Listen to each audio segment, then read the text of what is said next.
Arnold Maliba is our next guest for the next 1 hour. Arnold is very many things at the ruling UDA. He is the head of policy and public affairs. That's a big title, right? Comes second to party leader. we have a deputy party leader. Okay. And by the way, before we actually move anywhere, Manchester United was not beaten. Oh. Okay, they were throttled. Okay, sorry. No, again, that is wrong. Okay. Just a little fear of God that we learned yesterday as fans. Okay, actually, one of those things I wanted to ask is if it's possible to ask Parliament to prioritize, probably they need to impeach the current head coach before they do any other thing. Tomorrow, when whatever Current head coach of the country. they can actually deal with the Ten Hag. I mean, so that they serve voters. Otherwise, we will not have voters. It's not a problem. If it involves anything that doesn't actually include representation, legislation, and oversight, Parliament is very quick to act. So No, they need to save their voters. Parliament of Kenya. Yes. So I said anything that doesn't involve If you want Parliament of Kenya to impeach Ten Hag, they will do it. They will do it quick, fast. Tomorrow, that should be the curtain raiser before they do any other thing. Before they do any other business. Yeah. How are you doing, though? I'm fine. Good to see you here. Karibu sana. Asante. Mzee is still away. He's taken some days off. He'll be back next month. So who's doing the proverbing? I'm giving you the proverb. Okay. This week, the proverbs will be from the Gambia. Do you know how many countries neighbor the Gambia? I think just one, because Gambia literally runs a long river Gambia. So I think it's only embedded in one country. Which one? That one. but I know it's a country embedded inside another one. Inside another country. You got that right. What country is it into? Senegal. The Gambia is inside Senegal. Last week the proverbs are from Senegal. So today we have now entered into the belly of Senegal and found the Gambia. Senegal Pro Max. Today's proverb: people get fed up even with honey. People get fed up even with honey. What do you think? I think it has got an English equivalent that says too much of something is poisonous, I bet. That everything has got its threshold upon which then it should be engaged or indulged in. So whatever you're doing, you have to get to a point where the statement fair enough makes sense. Yeah. Do you think so, right? Yeah. In 2022, at the end of August like this, going into September, it appeared that the honey was UDA. Do you think people are fed up with this honey? UDA as the leader of society, the party that then guides where we are going for the next 5 years. Literally at this particular moment, I think we've covered 2. We now have got 3 more to go. You wouldn't necessarily say that in 2022 that was the honey, because slightly less than half of the population still felt that they weren't properly represented then. Then UDA alone is not what constitutes the governance structure of the country today. We have got people who are elected on other parties elsewhere. That too is government.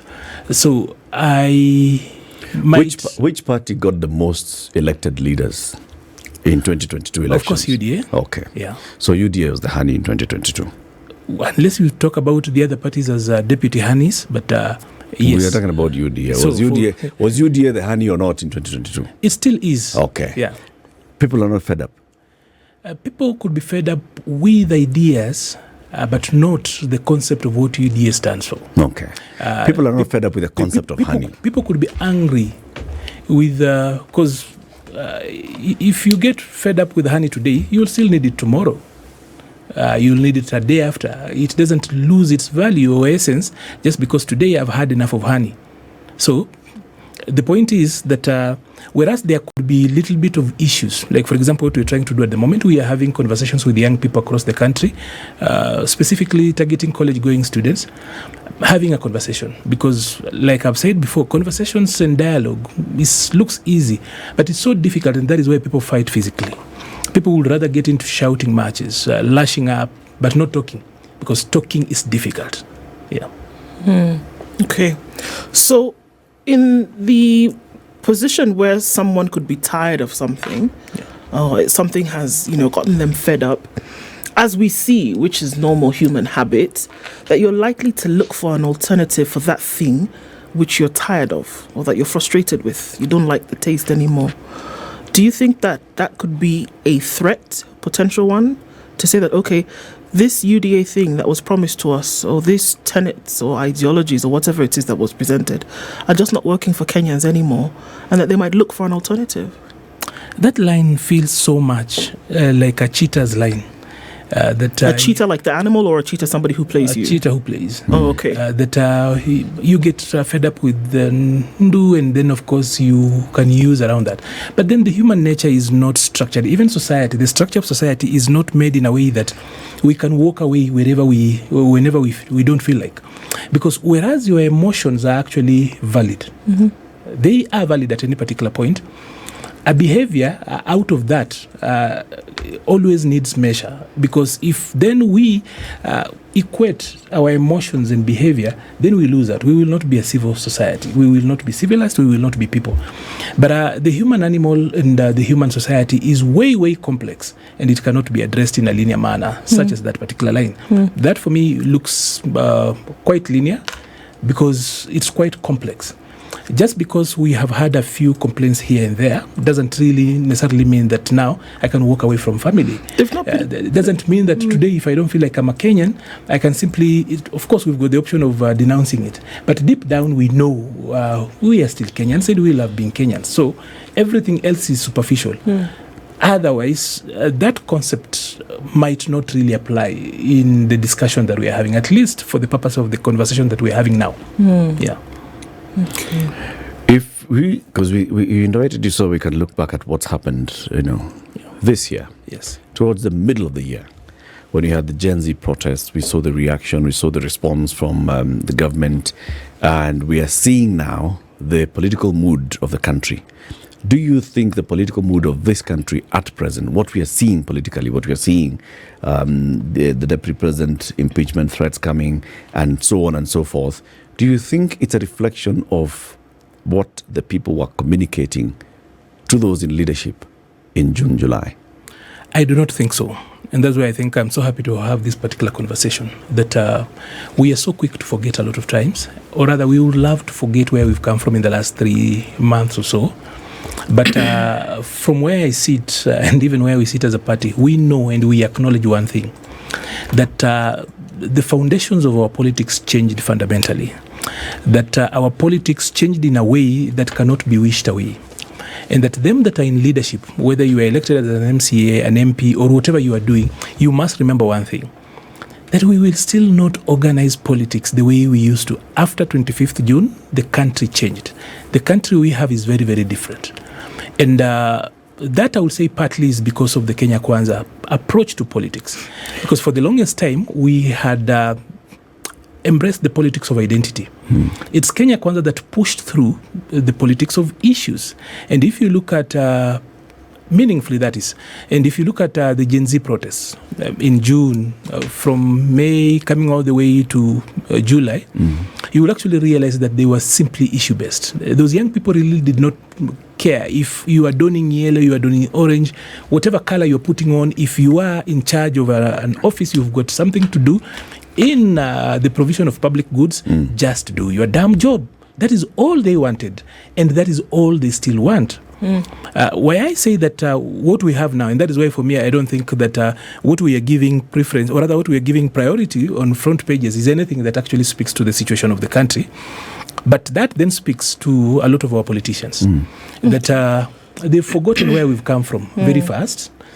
I do not think that the noises that we see now are a priority as to what Kenyans want. We still do not have a finance bill in place. That is a process, is still ongoing. Partly why counties are straining and so many government functions actually are lying flat is because our budgeting cycle was interrupted during that particular session.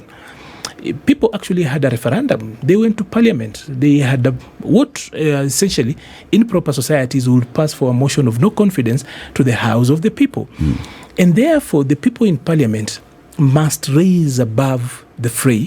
They must actually not go back to business as usual. What I see is an attempt to go into business as usual, where bickering and roadside politics then make a return. I don't think Kenyans are so enthusiastic about this. If it were before June 25th, this would have been a big issue, and you would actually have seen it move masses. You realize that Kenyans are moving on as usual. It's not so much, even as few people would wish probably to spur up emotions. That is not working. But then it's important that we remind politicians that we can't go to business as usual. Why is it so hard for them to get it? Because people sometimes are afraid to think. Thinking, like talking also, looks so simple, but it's very difficult. Everyone else wants to do every task easily. So you would rather run with the politics of identity as opposed to tackling issues. If you were to ask me, I do not think as UDA, and this, of course, is self-incriminating, that as UDA, as Kenya Kwanza, as the broad-based team now that is actually delivering government, that we have actually fulfilled whatever we had, and what is now of priority, for example, is the impeachment of the deputy president.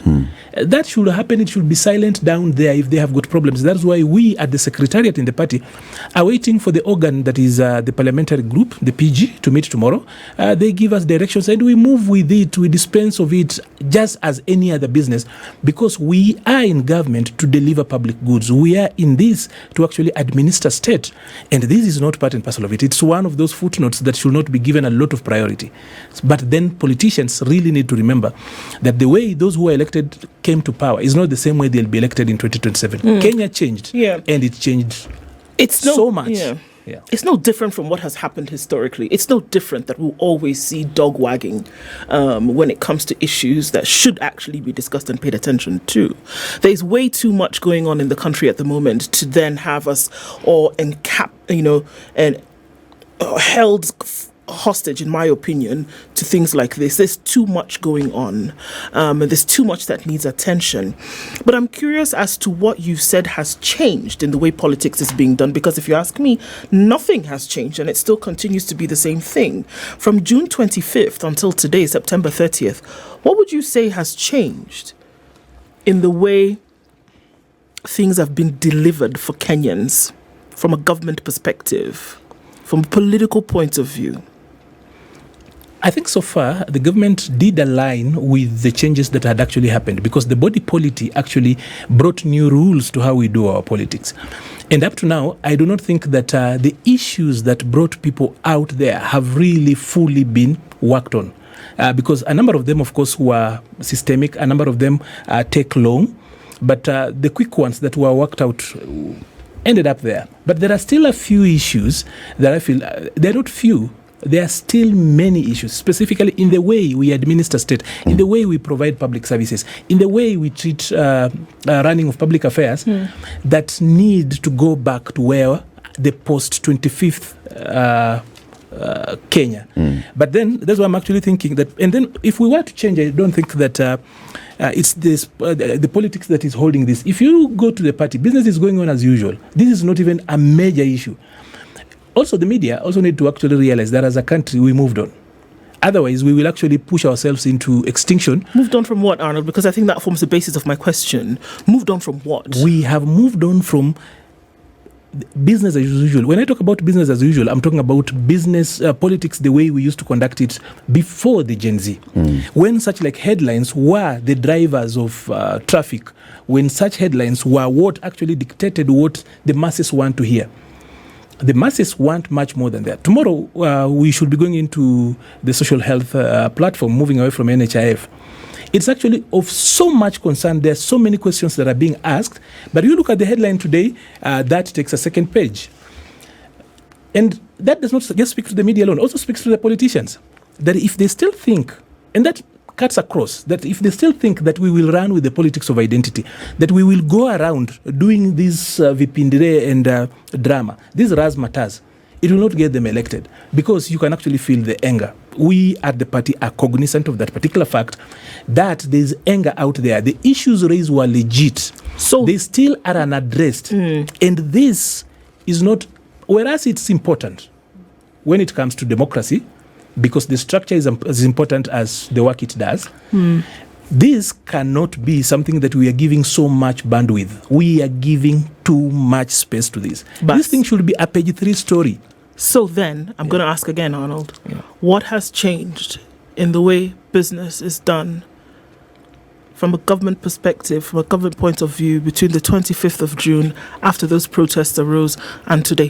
What did those protests bring about that has made the administration of the day sit up and say, okay, actually, you know what? We can't do this. We can't continue to have corruption through every single fiber of government.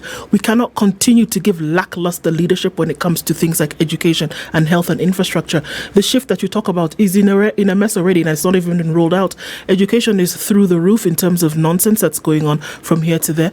We are talking about infrastructure that has not been built. My question is, because of the protest that came about on the 25th of June, how different do we see business being done as a result of that? I think everything has changed except for a little bit of parliament. But if you are to look at the executive, there is much more listening. Public participation has changed. The approach of how we are doing public participation is a little bit different. From the executive side? From the executive side. We at the party, for example, have moved away from just allowing people in government to do their work. You know, the first contact between the people and this particular government is the party. Yep. It is the party that went to the people and sought for votes and support. Now, the party is actually getting the heat and getting the feedback from the ground. We are also then flipping it the other side and engaging, asking the people we gave jobs. Because the truth is this, that whereas the people in the administration can actually feel like we are in government, the party that actually formed, the coalition that actually gave them that job, is the Kenya Kwanza administration. So we are also working out to a place where we are bringing them down there. So, like for example, on Saturday we were in Mombasa with young people from Mombasa. And we brought leaders, we bring PSS, we bring directors and other people, so that the passion that you see on social media, the questions that people want answers for, they be there. Unless, you know, sometimes when you come and tell somebody, this is what the people are saying. I know of a political party leader who would ask, not my political party leader, of course, who would ask, who are the people? But then people in government asking you, we know we are the experts. We are bringing them on the ground to also have a listening part of it. So one thing that we are doing as a government is that we've chosen to actually listen much more. We are engaging conversations. We know that it's hot. And no one has been doing that in the past. It's been easy. Your MP comes to you and speaks to you in a funeral, and that is where it changes in the past, and that was as much as you will engage. But now we've actually moved that. It's structured. It's formal. The same way you're actually seeing ministries doing the same, they're actually reaching out differently. So on the implementation side, and I would love you to see how we go forward, especially the executive side, on how we will actually tackle the finance bill. So, okay, wait, before we go. So that has worked out. But on parliament. So right now, Yes. the executive is listening. It's engaging with a view to listen. Yes. So let's talk about the main things that are happening in the country right now. Yeah. The education ministry, okay? Yes. And the university funding model. Show me the listening bit. The health ministry and the rollout of SHIF from tomorrow. The listening bit. How different are those two ministries from March this year? Early this year, I was on this platform, and I think at that point we had somebody from HEF. I think that was a CEO or something like that. What is HEF? That's the Higher Education Fund. The University Fund. Yes. We had a conversation here. It's not just the University Fund, because it's also taking care of the TVET. So we had a conversation around that. The whole thinking around the new model is noble. It's solving a lot of problems that we've had in the past. There is a reason why it's being done. One of the problems it's had, and that has been a consistent problem within this particular administration, has been under-communicating.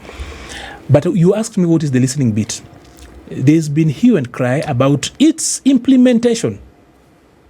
There are questions, and as usual, it's a new tool. It's had a problem, especially it's having its teething problems here and there. What have we done? The ministry, the presidency, the government of the day has actually decided to put up a big team, of course, segmented into several teams, to go through it, over it. And largely they are looking at the implementation, because partly one of the problems we're trying to solve is to ensure that universities get out of the date of about 70 billion shillings, that financing for universities becomes sustainable, that courses really cost exactly what they are supposed to be, and that funding does not compromise quality. That is, everybody understands that bit. It's the implementation side that has a problem. We've put together, we've even brought university students who actually are sitting on that. Even though if you were to look at public service requirements, is that for you to sit on a technical committee, you would need a first degree. But for this, there is one thing young people have and university students have that the rest of us don't have. The experience in being students at that particular point. No one else can beat them. As much as you and I were there earlier, you were not there during such a moment as this. So they have got that experience. The ministry is listening. Yes, it is. And that is why we have got the Ministry that of team. Education, led by the CS and the PS for higher education and all, at what point have they engaged with the students? Because I have seen the president in town halls engaging the students. Yes. The ministry itself. By the time the students were going on strike or were threatening to go on strike, and the ministry saying, please don't go on strike, we're going to form teams. At what point was this listening ministry engaging with the students? The ministry had gone through the policy cycle, as it were, for everything else. By the time when we were coming here, I think we were 3 of us here at that point, that when we actually sat through that, the ministry had done policy the way we actually had done, with a very light public participation arm. But largely, I'm thinking one of the priorities that Parliament should be prioritizing should be effecting the public participation bill. 13 years down the line, we can't have a bill lying somewhere on a shelf. So the bottom line is, because we don't have a public participation bill, we cannot really say that the Ministry of Education in July, August, September has done anything different from how it was doing things in January, February, March. Yes. Ministry of Health, again, the same. Ministry of Health is rolling out a new health program from next week, from tomorrow, right? Yes. As employers are deducting money from their employees, this time it's end of the month, has there been proper engagement for the employers to know now, when we deduct the 2.5% or whatever, this is where we are directing it to? Can we say that this Ministry of Health is doing anything different from how it was doing things in March this year? Other than who is doing what and who is implementing what, this is one of those programs that has actually been out here for a very long time. It's been litigated upon. We've gone to court so many times over here. This thing was supposed to actually be onboarded last year, not this year. We know that. Yes. So I'm saying it's a whole year. What has actually been happening is that we've been having a conversation, sometimes through courts, sometimes through legislation, sometimes in open conversations, as we are doing now. There's been sensitization. They've gone out there and spoken.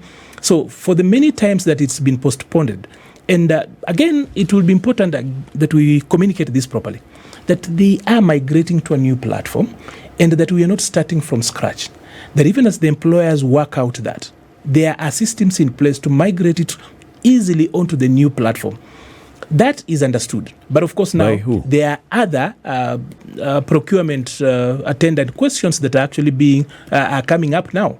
So those questions should not cloud the process. Don't mix two issues. There is the issue, yes, that you're raising, the accountability in the procurement process and all. And then there's the issue of the user. Yes. Right? Yes. Does your relative, where is that village that you told me? I come from a village called Nabunulu. Yes. Nabunulu is a place of delicious things. Does the person who comes from that place of delicious things called Delulu? It's called Not Delulu. Nice try.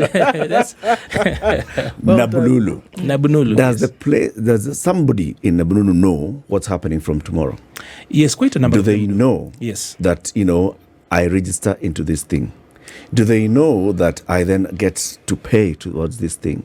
That's how I shall get services into this thing? Do they know? Yes, they do. Actually, there has been massive and lengthy sensitization around this.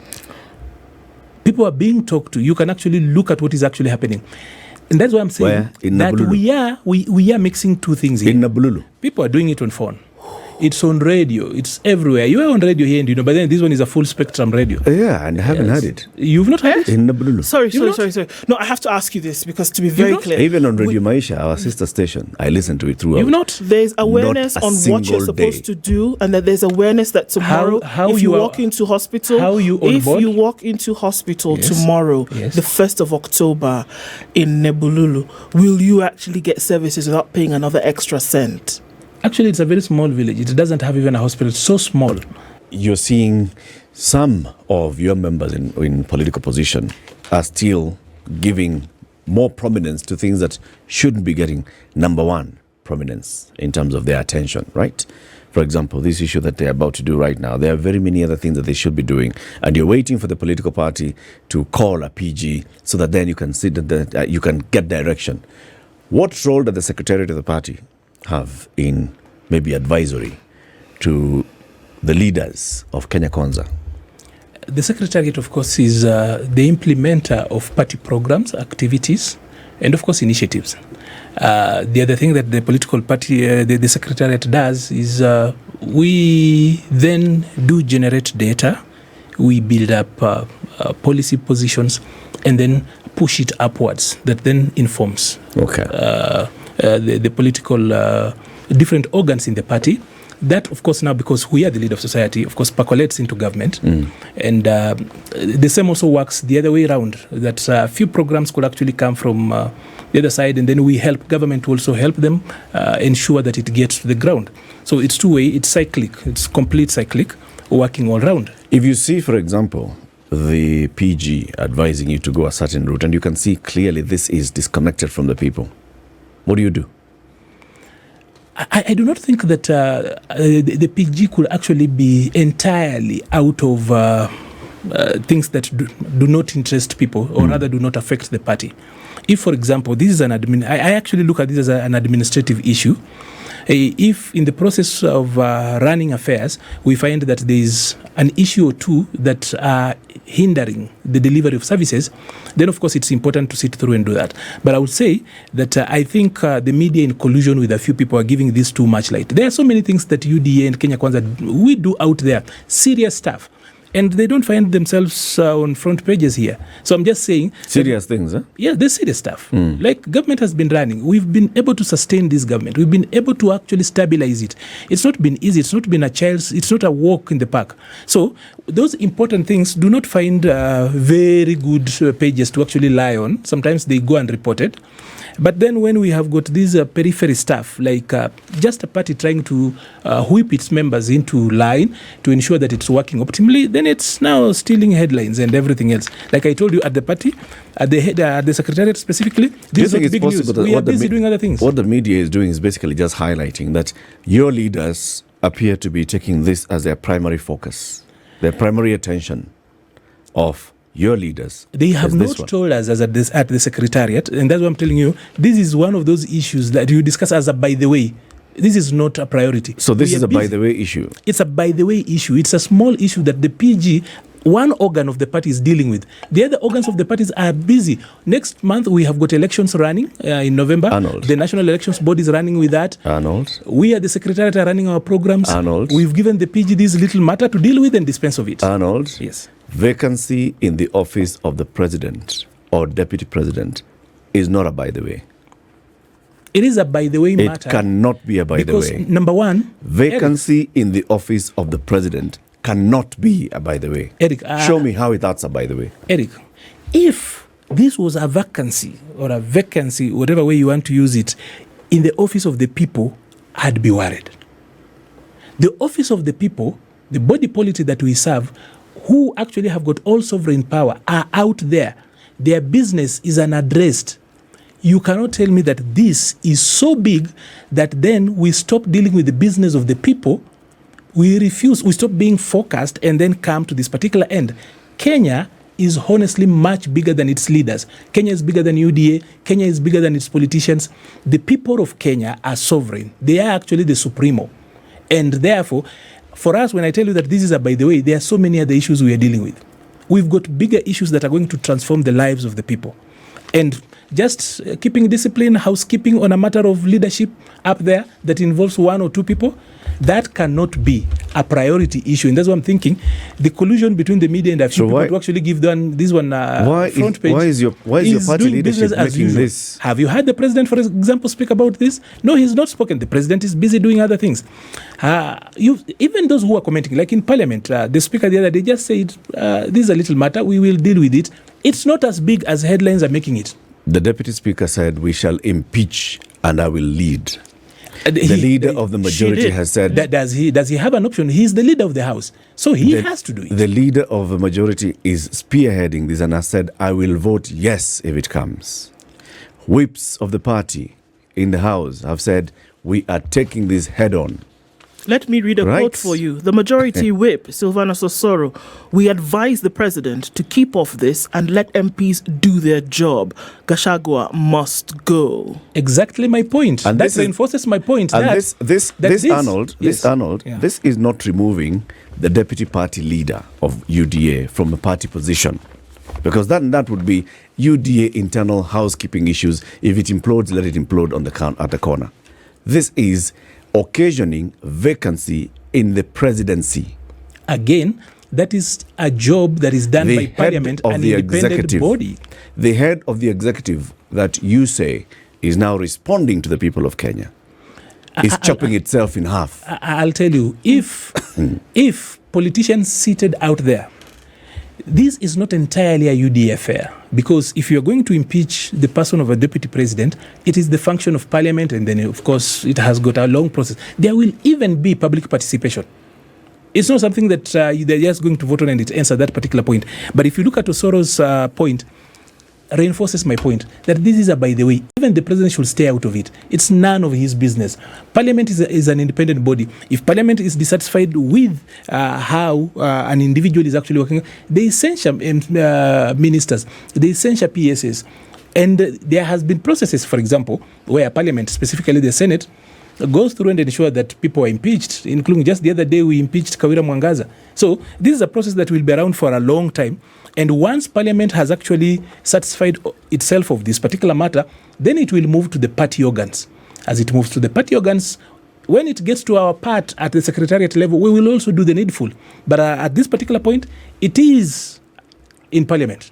So once Parliament has actually done that, and that is why tomorrow our parliamentary group as an organ meets, they take a decision. If there's anything that calls upon the secretariat to work out anything, we will gladly support them, because it's an able organ of the party, and we are there to facilitate and ensure that whatever they are supposed to do, they do and do it right. Is the president, who is also your party leader, aware of these rumblings that are going on? Do you think that there are things that go on and which he's unaware of?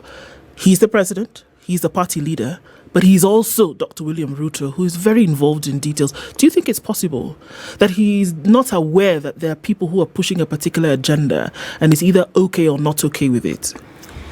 I speak for very many platforms. I wear many hats. One of those that I don't wear is actually the spokespersonship, or rather the spokesmanship of the presidency. Please, he has one. I didn't ask you to speak on his behalf. I'm saying, but do you think he is aware of these things that are going on? No, again, I'll tell you this, that whereas I consider myself a person who has got some level of intellect and some capabilities, I do not have the capacity to sneak into the president's mind and know if he's aware or not. You're a smart person, aren't you, Arnold?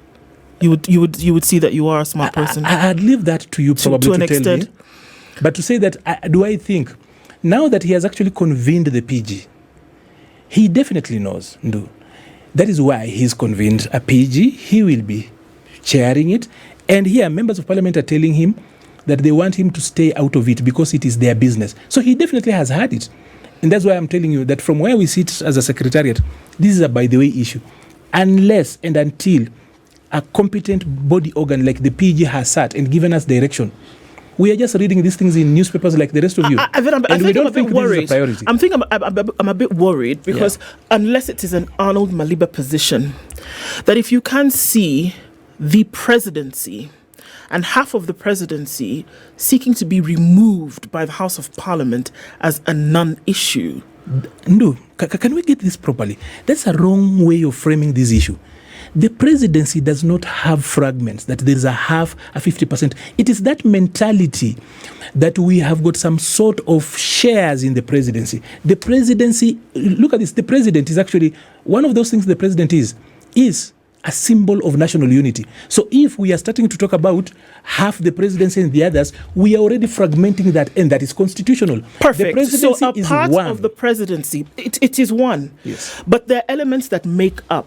It doesn't matter what you look at. This microphone is It is made up an of several. institution. Hold on. This microphone is made up of several parts. If there's a part of it that ceases to function, the entire thing is compromised. And this is my question. If you are looking at part of a movement or part of an administration for which people have an issue, how can we say that it is an by the way, that it doesn't matter if we're looking at an element of something that contributes to its complete and total functionality? How? I'd go back and say this, that if it were in the office of the people, if it were about the people, that the office of the people ceases to function or becomes dysfunctional, I'd be worried.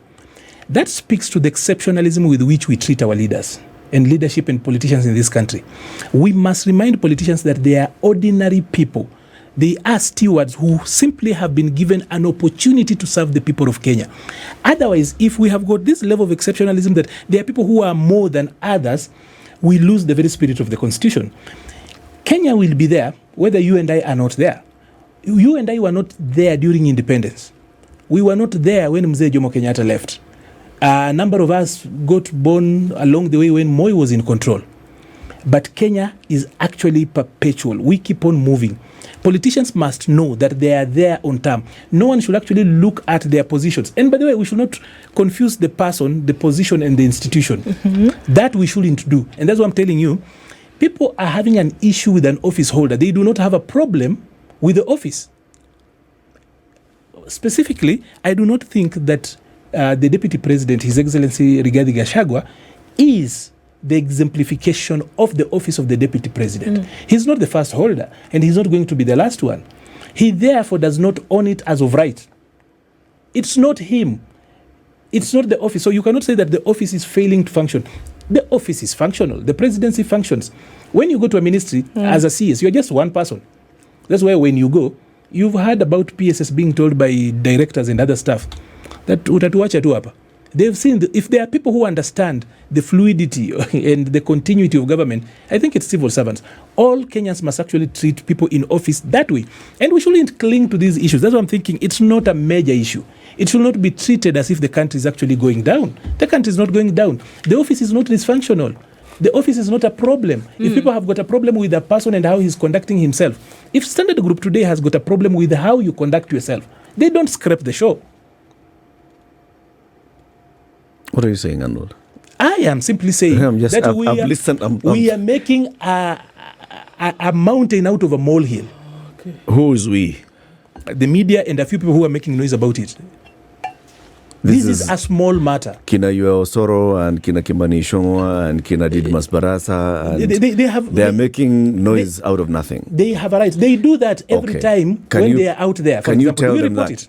Can you tell them that? I'm simply saying that. Because, you are head of public affairs in UDA, right? And as you clearly show that you understand matters of people and matters of leaders, can you tell them that? Can you tell them that they are in office, that it's the 30th, they have earned a salary, right, over 500,000 shillings each of those people I've just mentioned, from the people of Kenya, from hard-earned taxpayers' money. Can you tell them that it is nonsensical what they're doing, just like you've said it? Can you tell them that what matters is the issues that matter to the people of Kenya, that tomorrow they want to know how they go to hospital? Yes. That somebody wants to know how their child is going to go to TVET or university tomorrow? That the person who lost, because that's what we'll be discussing in the next hour, the people who've lost their children, their loved ones, their parents, they want to know who killed them or where they disappeared to. That the 400 plus people who have listed their names and said we have a missing person and we think they are in these grounds of Shakahola, they want answers. Can you tell Kina Kimani Ichung'wah that? Can you? as the head of I policy have looked and public affairs. This is now the public affair issue. Well, and you tell them the public affairs are that these are the issues that matter to us. Again, And not the Rigathi Gachagua and impeachment and that to do framing, what? Eric, that framing again is wrong. It comes from the place, and you will allow me to actually say this. Please say it. It comes from a place where we give some issues that really shouldn't be holding too much water. We give them too much prominence. This is the point. If you look at the order paper, there are other businesses that are going on. And like I'm telling you, this is just a by the way. It's not a major issue that should be occupying our spaces, filling news magazines when you look at television. It shouldn't be taking front page. Tomorrow, for example, I am glad as an individual that So for the the first problem time, is the media here. Tomorrow. I The didn't say that. I say there's a collusion between a few people in the media and they're looking this for traffic. This is not an important issue. It should not be here.